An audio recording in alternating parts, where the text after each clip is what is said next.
Okay, so if just a quick introduction to Mental Health America. Mental Health America is the nation's oldest mental health advocacy organization. I found MHA by accident as a young person who was struggling with a mental health condition herself.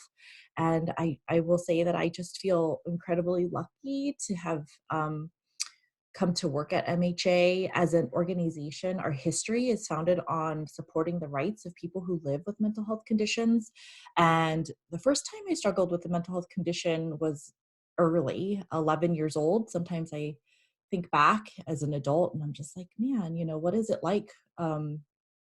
It's hard to remember how chaotic that time of your life feels, and to also realize that as a young person who's struggling with mental health conditions that we are so young um, at times. And a lot of that narrative and thread is going to be seen here about what it means to recover from a mental health problem, but also supporting our youth who are struggling with mental health conditions for the first time. And so what I love about MHA is we also really stand behind fighting in the open as a way to break fear and discrimination around mental health conditions and let people know that having mental health problems is makes us strong and resilient, and it's nothing to feel ashamed of. And so I certainly am very proud to be a part of the MHA community and to share with you what we have today. Uh, that said, just a quick primer on mental health. We understand that mental health conditions, are biological, they're brain based. So the mental health experiences that I have come from my brain, but they're influenced by my whole body and by my environment. So when I'm going through a particularly stressful time, I know this is a risk factor for when I might have another episode. Um, or just struggle to take care of myself. When we're not sleeping, these are times when we're at higher risk, or, post any major change, moving, any time of high stress. And when I talk to people about mental health, I learned about this metaphor. It's not mine, but I love to share it because it really makes a lot of sense for me. And it helps, I think, a lot of people to conceptualize the way we think about our brains as a table. So you see the table there, and everything in your life is kind of piled on your table, right?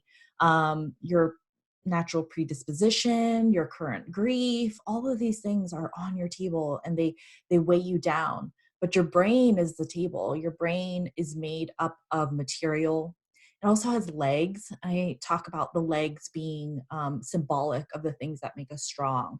So over the course of my life, sometimes my legs change, but not so much. I've always had a support system. Maybe that person changes. My health, whether I'm taking care of my health or not my health. It's my job, having financial security and a house. And sometimes when I think about really difficult times in my life, I reflect back, like, what is on my table? Is too much on my table? What are happening with my leg? Your table can stand with all four legs in a healthy way, but if one leg starts to go, it gets wobbly. Two legs, three legs, my table cannot stand on one leg. And this framework has really helped me personally to check in with my own mental health. And when things are really struggling, I'm like, okay, what's going on? And sure enough, I can tell it's super heavy, things are there. And then all the things in my life that have helped me to stay resilient are very tenuous. It's like I didn't invest in my relationships. I haven't checked in with people. That often happens with depression, where you just feel like it's better to stay away and not be a burden for others. And these are the kinds of thoughts that we have. So I love the metaphor and I wanted to share it.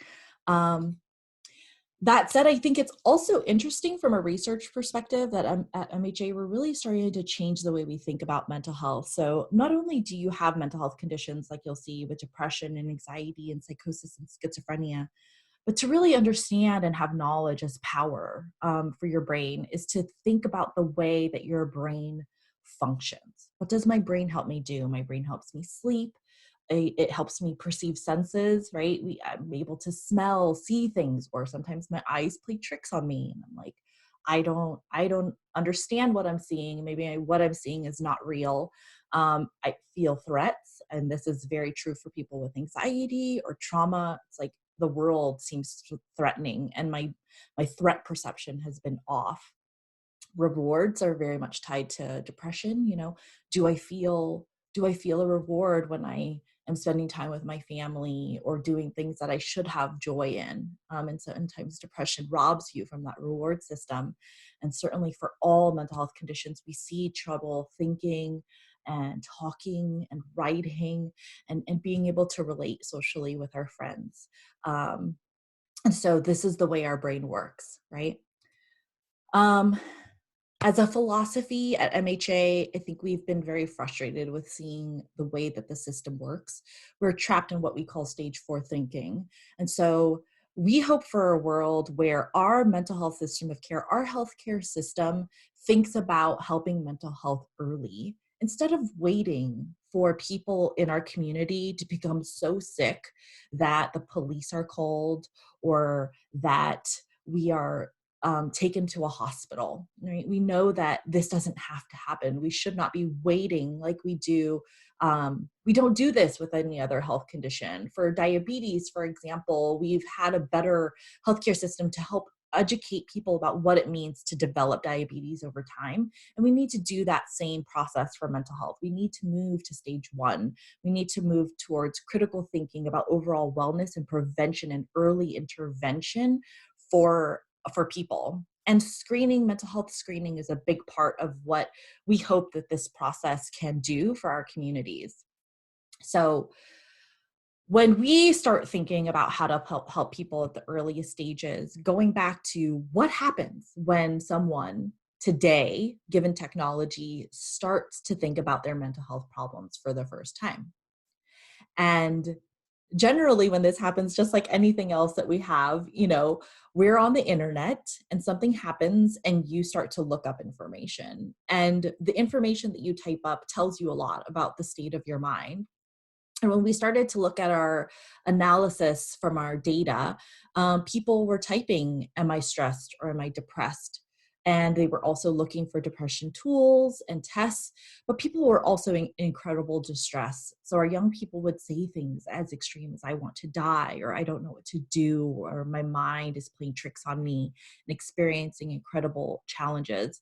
And this started us on our journey of creating the website that we want to share with you today, which is at mhascreening.org. So MHA Screening started in 2014. MHA had been for decades advocating for ubiquitous mental health screens, meaning we wanted screening to be as common in schools as a hearing test, as a sight test. We wanted to normalize the conversation for our youth so that they could understand their mental health problems and start to get the help they needed. And as part of that effort, we just went online because that was the easiest place to start to find young people. And back in 2014, we launched MHA Screening. And at that point, we only had 4 screens. We had the depression screen, anxiety screen, bipolar screen, and the PTSD screen. And we're shocked, honestly, to see that within the first couple of weeks, thousands of people were coming online to take a screen and were communicating with us about their needs. And surely over time we invested in this program and we built it out, and to date there was a period where we were getting 1 million screens pretty regularly every year, supporting 1 million people every year in their early journey. And in 2020 everything changed. We saw a major increase, and it's a little scary, and it's a call to action for us about how we can continue to serve the community. But in 2020, we saw those numbers jump, and it looks like if things stick, it looks like we'll be serving about 2.5 million people every year through MHA Screening.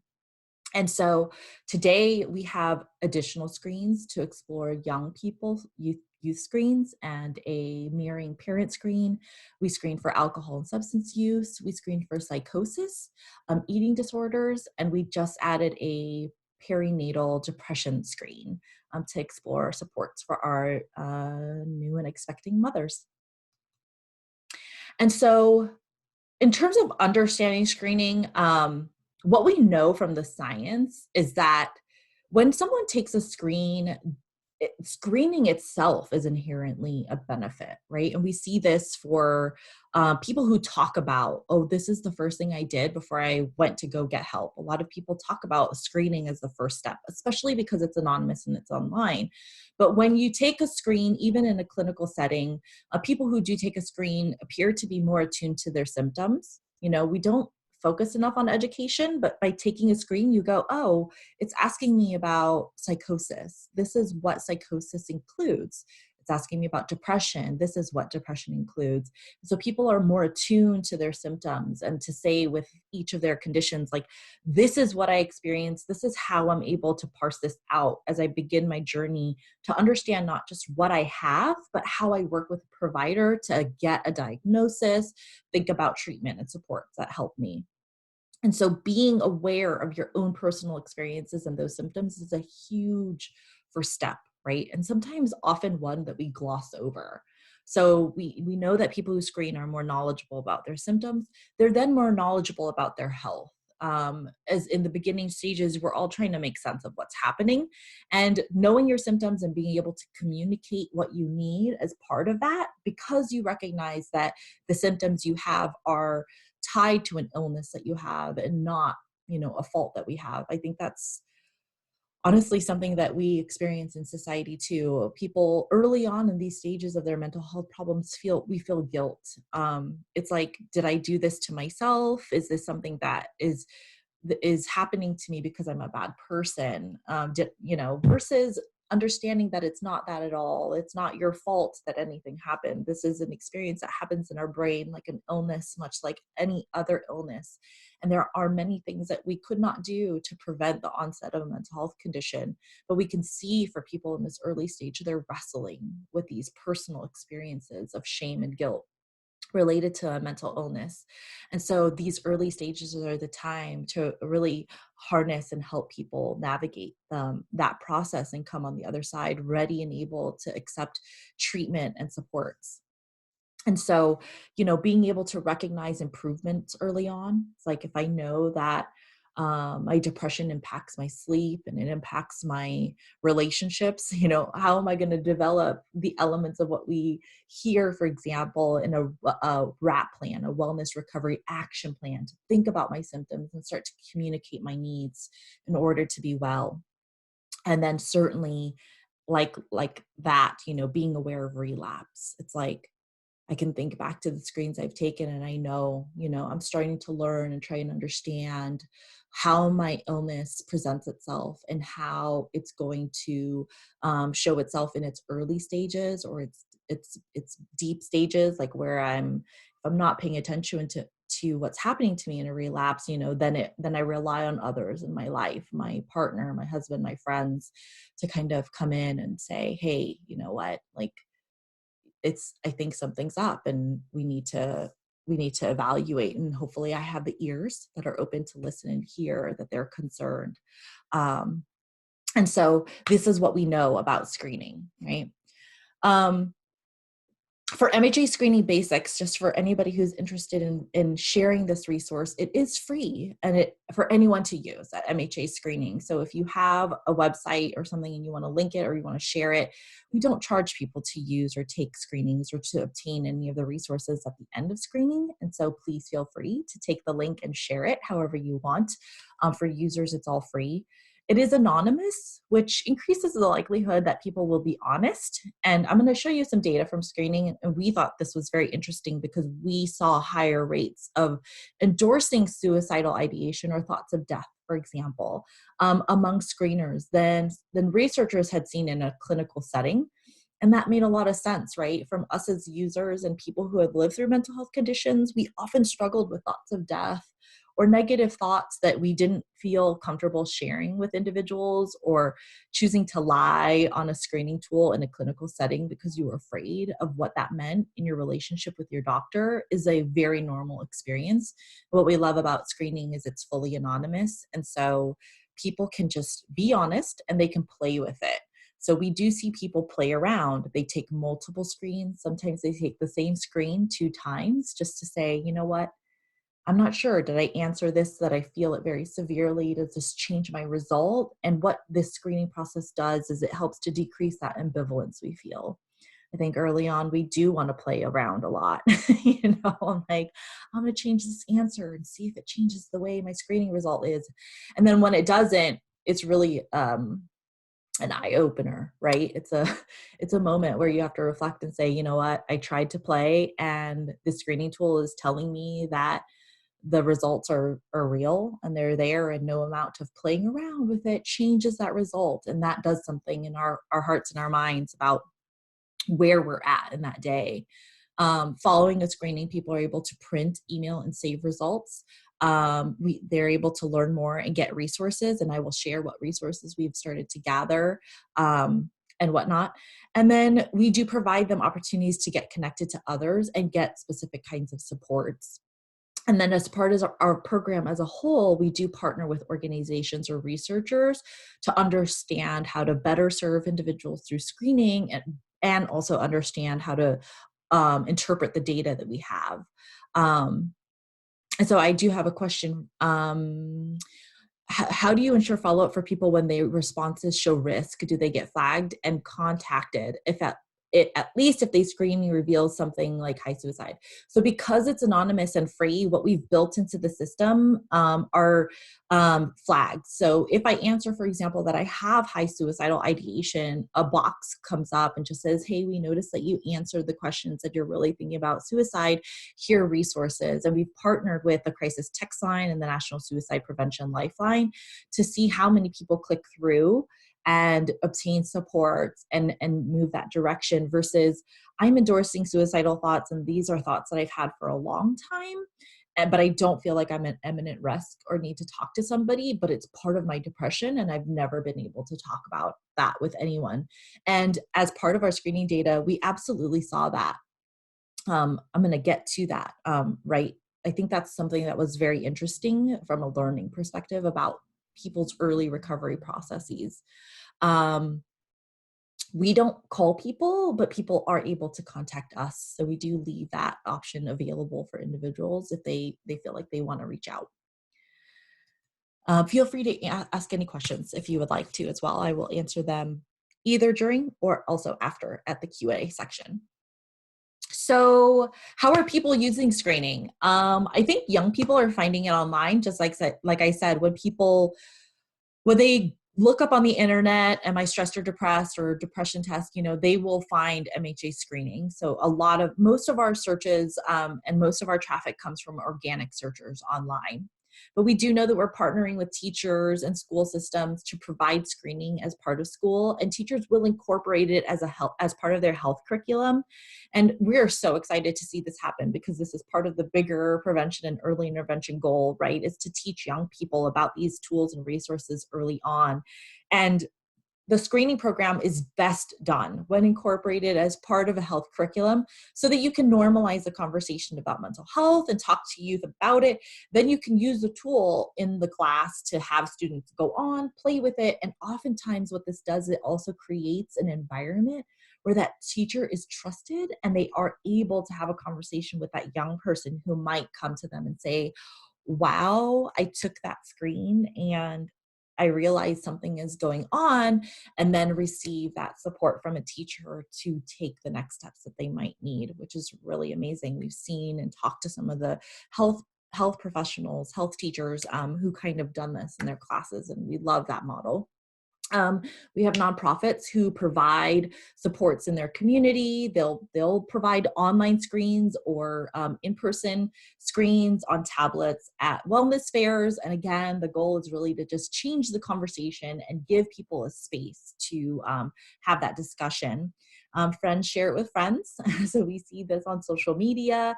And then we also see in online communities where people are on forums, Reddit, etc., where some people will just share it globally, like, hey, if you have an issue, come out and check MHA screening and it's free, which is super great. And it's just an example, because it is a link, I think it makes it easy to share, which is something that we do love. And so let's just talk a little bit about what we have learned. And some of this data will help guide, what Apologize, my kids.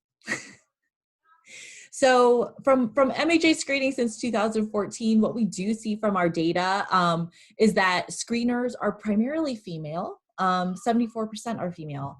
We're trying to unpack what this means. You know, are female users more likely to search terms, and we're somehow not capturing terminology that male users are using, and we want to figure out what's happening there to be able to better serve both populations.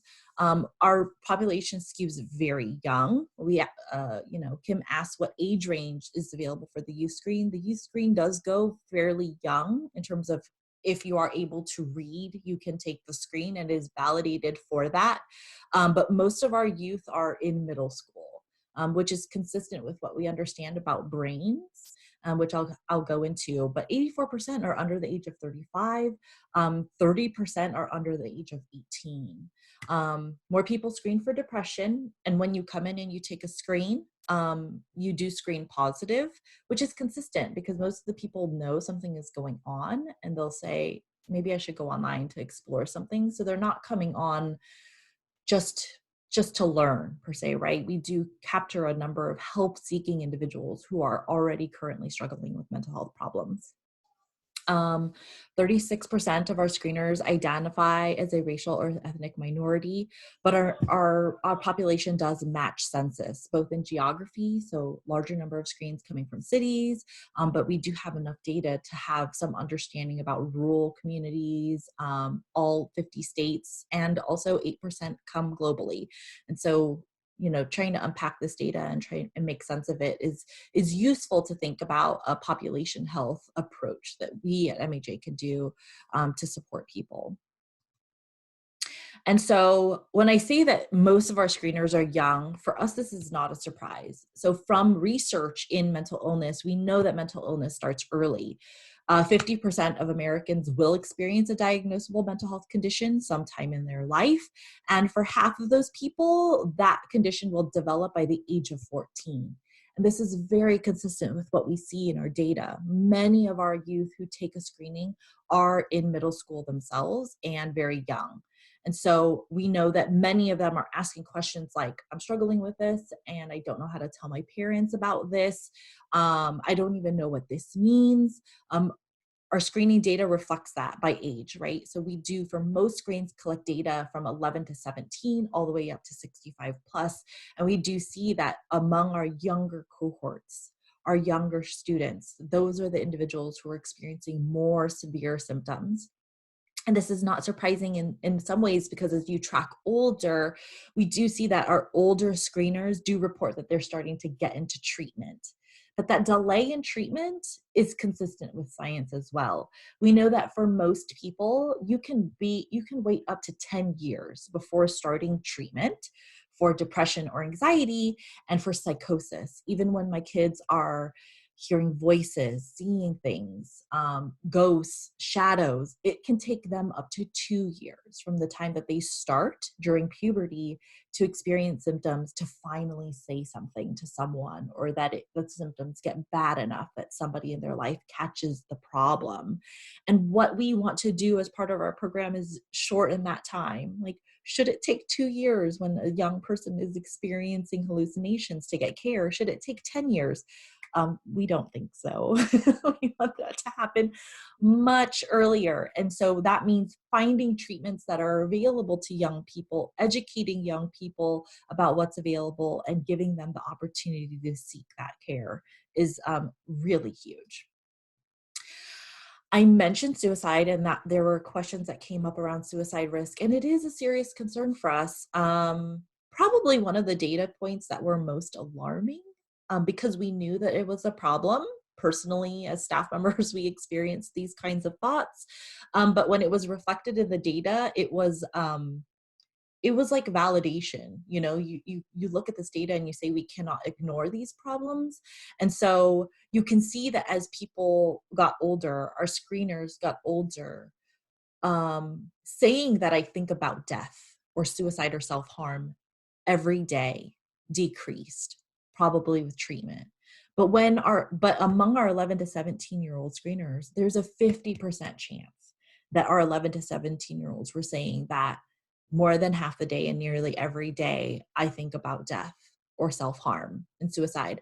And we have seen from our youth that they will write and say things like, I've started to cut. I engage in non-suicidal self-injurious behaviors. And as a community, as a mental health community, we haven't seen enough research or information come out for families and youth themselves to understand what this experience is like. And also to think about death, right? I think a lot of people say, I think and ruminate about death all the time. Sometimes that thinking about death scares me because I don't understand what it means and I'm afraid I'm going to hurt myself. And sometimes people say things like, I think about death all the time, and for whatever reason that causes me comfort. But there is a huge shame associated with that. You would think about death and somehow that makes you feel good, right? And either way, most users are saying, I have these thoughts and I don't know what to do with them. And I'm afraid that if I share this with someone, I'm going to get involuntarily hospitalized or something is going to happen to me that I can't control. And that's a very scary place to be. And so for MHA and our research and our resources that we provide people, we're trying to unpack the threads of people's experiences in areas of spaces that I think most people are really afraid to touch. We see this sometimes even with our research. Researchers are afraid to touch suicide because there's such a liability issue. And we're trying to say at MHA, we're going to be brave and try to figure out what's happening and to do the right thing by supporting young people in this space, no matter how uncomfortable it is. And we had a period of time where we were like, maybe we should be more tentative, but very quickly saw the data and said, no, we need to shift. We need to serve youth. We need to talk about suicide and self-harm. And we need to do the right thing in terms of reaching out and supporting people. I'm going to shift to treatment, right, as some of our treatment questions. So we are also just really trying to explore who has access to care. I told you about, that delay, the duration of untreated mental illness, and that treatment period that duration of untreated illness is way too long for us. And so by using the data, we can understand what it looks like among race, class, income level, geography. We're trying to parse out and use data to help us find hotspots for things like trauma. And this is going to help us do a better job as an organization to serve our affiliates who do work. We have 200 affiliates on the ground who do serve our local communities. So we want to pass this information on and then develop a strategic plan based on the data that we see on what's needed. And so this is an example, right? When we think about like who among our racial and ethnic minority groups say that they have had the most or least access to treatment. It's really unfortunate that 60% of people say they don't have access to treatment. And so as a policy issue, an advocacy issue, MHA is constantly fighting to make sure our community gets access to mental health care. And that just doesn't mean insurance access. We want people to have insurance, but we understand that the cost of care includes copays. It's the kind of treatment you receive. This is a big one for us because if you have private insurance, you're sometimes not able to access comprehensive mental health care like a case manager, an employment support specialist, an education support specialist. And for a family who is struggling with psychosis for the first time, right, with schizophrenia or the onset of schizophrenia, having access to a 50-minute therapy session is just not enough. And in order to provide good early intervention care, it means that we want to wrap our services around that family and that young person in the most comprehensive way as possible early on and not wait till they're so sick, because we know by the time that happens, the brain has experienced an assault that is more challenging than to support. So we have a window to serve people. But when you look at this as well, you look at this chart, you can see who is accessing care and who is not. And I will say that, each group has its own reasons, we think, for why they're not accessing care. As an Asian American, I would say, a lot of people talk about fear of disclosure among Asian Americans and among all individuals, right, across race. But is there more fear among Asians about disclosure? For Black communities, we've seen that Black communities are not able to access care. I'm going to show you the next slide. This kind of threw us for a loop. Our Black screeners were by far the ones who said, if you could give me something right now, I would make that call, which is not common for anybody. Most people don't want to take a call. They don't want to get immediate support. But our Black community is screaming and saying, we want immediate support. And for MHA, when we look at this data, a lot of it has to be, at least we're trying to understand and interpret it as saying, you know what, we cannot sit and talk about stigma and talk about fear or discrimination all the time if we're not also looking at communities and the resources we're embedding in those communities and whether or not people can access mental health care in their communities. And so this is part of how we're using our data to make sure that we can make the right narrative and the right advocacy and policy approach to make sure that our communities get the kind of care that they need. As part of our work, I will say, 2020 was really hard for all of us. And as staff, I think we were very freaked out, concerned, scared with the jump that we saw once coronavirus happened, and trying to understand what this means for us as a country, to break down the data and to make sense of this, to respond to the supports that we need in our community. So I just wanted to point this out as a tidbit in some of our screening, because we have so much data that we are able to cut this down by number of responses, month, et cetera, and to ask people questions that they're willing to share with us voluntarily about what they're struggling with. And in June, the 76% of youth screeners, both depression and anxiety, actually reported that isolation and loneliness was the largest concern for them. And so we know, because we have students who come with multiple issues, past trauma, poverty, all of these intersectional issues, racism, experiencing racism and thinking about race issues, these are all part of the narrative that we're having a discussion with our screeners online, trying to parse out what's happening for them and how this changes over time, and then with the onset of a current event, right? So for example, recently, I'm sure we're going to dive through the data to see if any of the recent events and cultural events changed or shifted the number of screens, the type of screens that received. This is some of the ways that we're using our data to do good. And so overall, since the very beginning, people type in thoughts and responses, and we try to look at this natural language data that we have and put it a visualization for people. This is a word cloud. It represents the number of times a person types in a specific word. And you can see that our young people say, I know that I'm depressed. I want help. Something is wrong. I need to talk to someone. I need to tell someone, but I don't know how. I don't know how to tell someone. I don't know what this means, right? But I want help. Something is going on that I know is not quite right. And so someone asked about resources. Our website is built out so that if a person takes a screen, they will receive their results. And then based on some algorithm, some computer algorithm, we're actually going to launch a new site next week, which we're very excited about because it helps us to streamline this process even better than we already do. But right now, if you take a depression screen, for example, you're going to get depression resources. And somebody who screens severe is going to get different resources than someone who screens mild. And what we've taken from this experience is that we have provided services or supports to screeners in 4 categories. Learn. People want to learn more about their mental health conditions. They want to have DIY tools. So our people want to experiment with stuff at home. And to us, this is the digital equivalent of going to a bookstore and reading about anxiety and reading about depression or psychosis and picking up a workbook, for example, right? Can be think about that space and digitize some kind of experience so people can learn by themselves at their own pace as they learn what treatment looks like, medication, therapy, etc. but people want to get connected to treatment.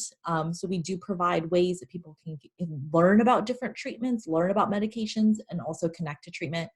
And people want to start to find ways to connect to others, which is challenging, but because it's hard to find a safe community where you can find other people, but there is a desire for that. So we're trying to connect with as many groups as we can who do provide those kind of connect supports.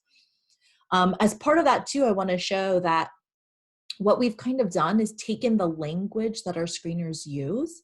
So if, for example, they take a depression screen and we see, in the question, how can MHA help you, that a lot of people typed, I want to die. We did actually see this as part of our results for years. We saw people type, I want to die. I think about death all the time. But when you looked that phrase up on the internet, there wasn't resources that were readily available to address those needs. Similar with psychosis, when I looked up, I see ghosts or shadows, I was directed to ghosthunters.com or something that didn't quite make sense from a mental health lens. So we took that natural language from our users and we started to write content. So if you go to our website, you can look up the article called I See Ghosts and Shadows or I Want to Die. And this is a way for us to continue to reach out to capture and support young people who are trying to understand the earliest stages of their mental health conditions. And finally, I just want to share, we have a number of resources. So outside of MHA screening, MHA also does Mental Health Month. We started that in the 1970s, and every month we put out a new toolkit, which has become very popular among clinicians and teachers. People are providing stuff on the ground. They're printables if you run fairs. Last year we did Tools to Thrive, and this year we're doing that again, just to continue to build robust resources for people to stay safe and stay well mentally and thrive in these challenging times. But in the fall, typically is when we release our back to school toolkit. So many of those resources are geared towards our younger population, as young as elementary school age students. And they're very good resources for parents and teachers. If you're a parent advocate, I see Donna, I'm going to answer that question for you. About resources those resources are really written for our young crowd. And we do oftentimes try to put something out in the winter for our college age youth. This is a group that we're more aware of, need challenges. One particular transition period that we see as a challenge is when a student moves from high school to college is a risky time. And so just for anybody who works with that population, being aware that that freshman year in college is a really scary time for people. So if you know a youth who's there, reaching out to them and making sure that they know that, you're on their team and can help support them if something does come up is really huge.